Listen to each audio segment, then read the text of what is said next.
Oh yeah, Curtis Samuel's deal is All right. Here we I'm ready to freaking hear go. your angry reaction because I'm in the rationality acceptance stage.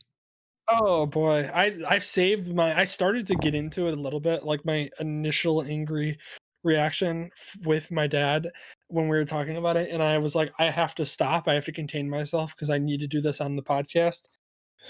What in the actual fuck are we doing? What are we doing? What are we trying to do? I mean, we're basically in limbo. We're in fucking limbo where it's like you know what it is Ryan Pace and Matt Nagy and them are probably at this very moment pitching a soft rebuild to ownership, and they're probably going to draft a quarterback.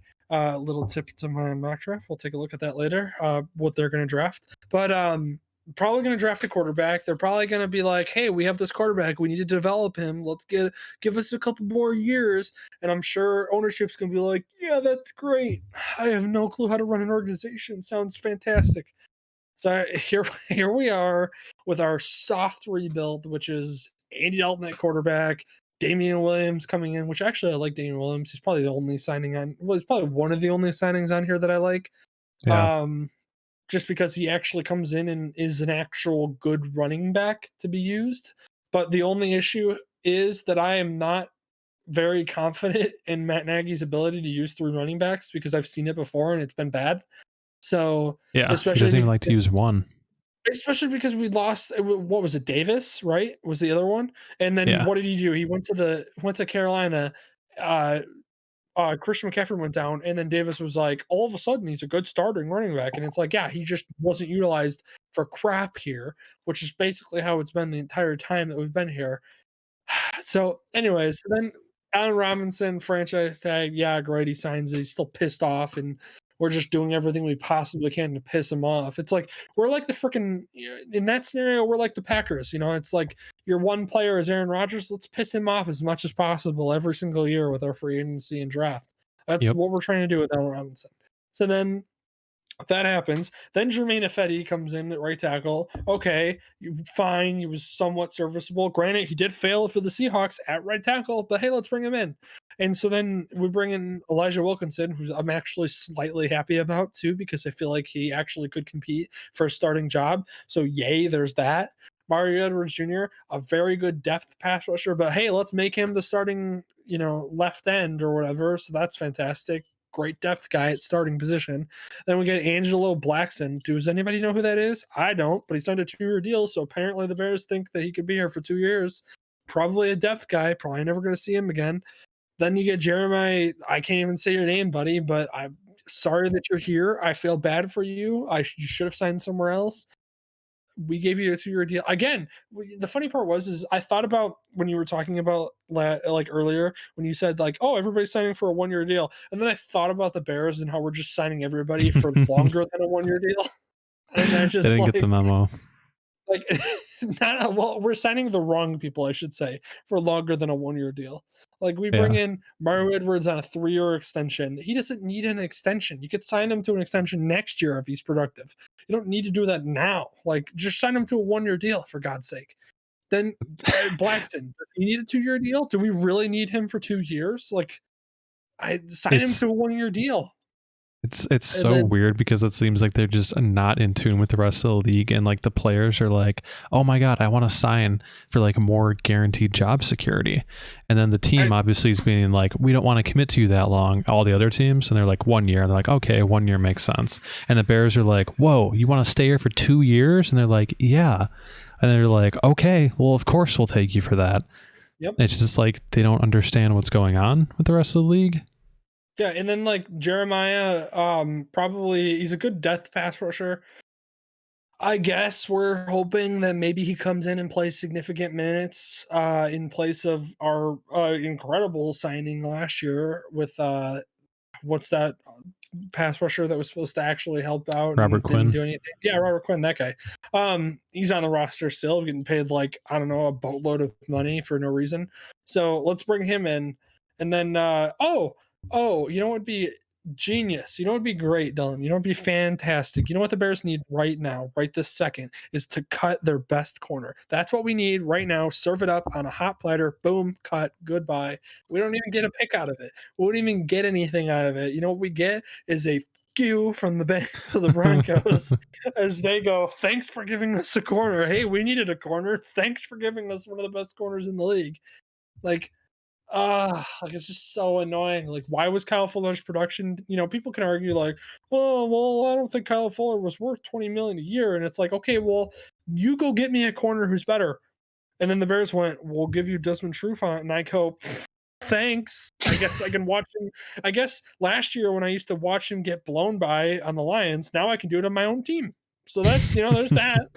Thanks. Yeah, Ah. that's I hate everything about it. I hate everything about this freaking off season every single time. Last week we had to deal with all the stupid shit about Andy Dalton signing, and then me and you were like, "Tune in next week for whatever Bears news happens." And then literally the next day it was like Kyle Fuller cut, Akeem Hicks gonna get traded, and it was like, why? Why are we just burning this to the ground? Well, like, why just so annoyed?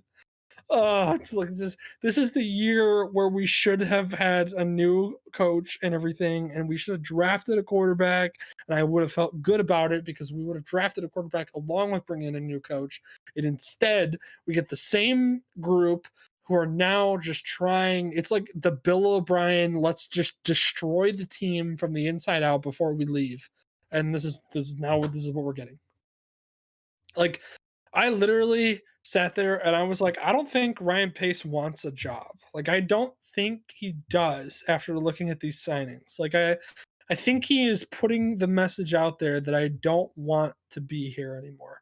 Now I'm thinking that maybe it's not him. Maybe he told ownership, listen, I've sucked. I want to leave. And the ownership was like, no.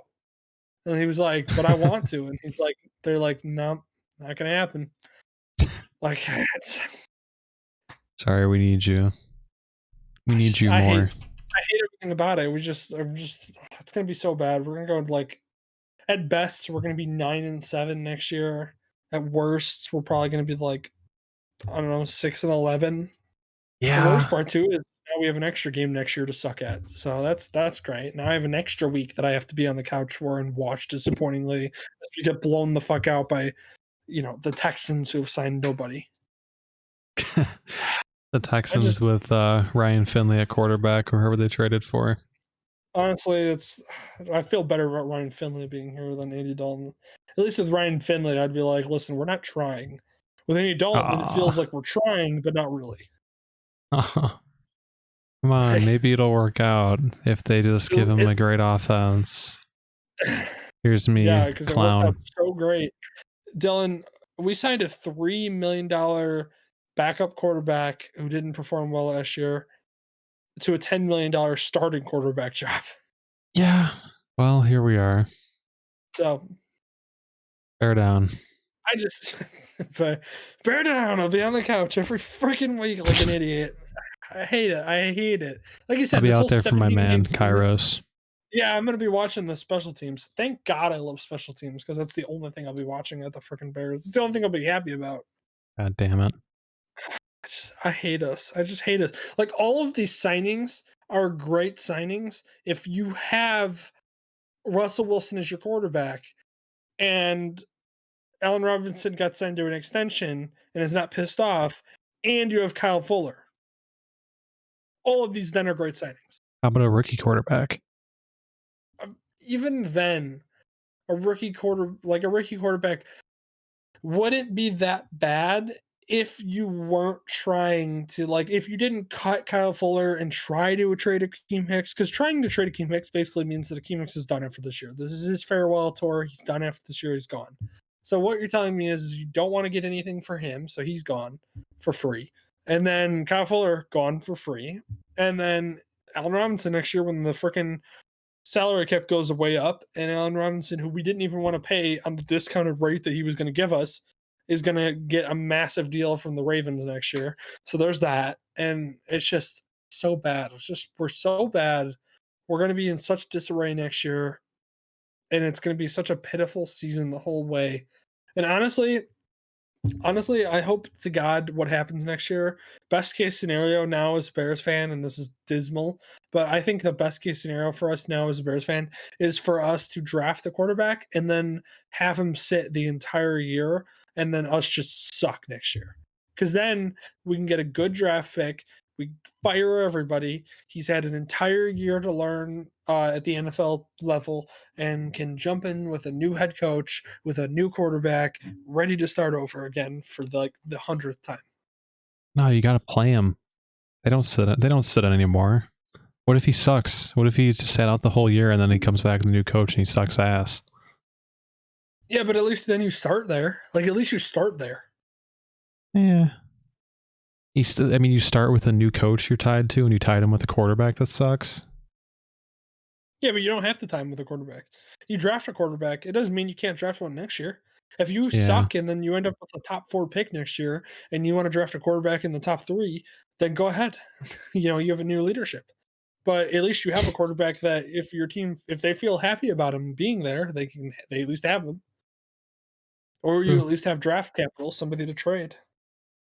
Yeah. Very true. So, all right, well, we got to move on from the Bears. 'Cause I could sit here all night being pissed off at them.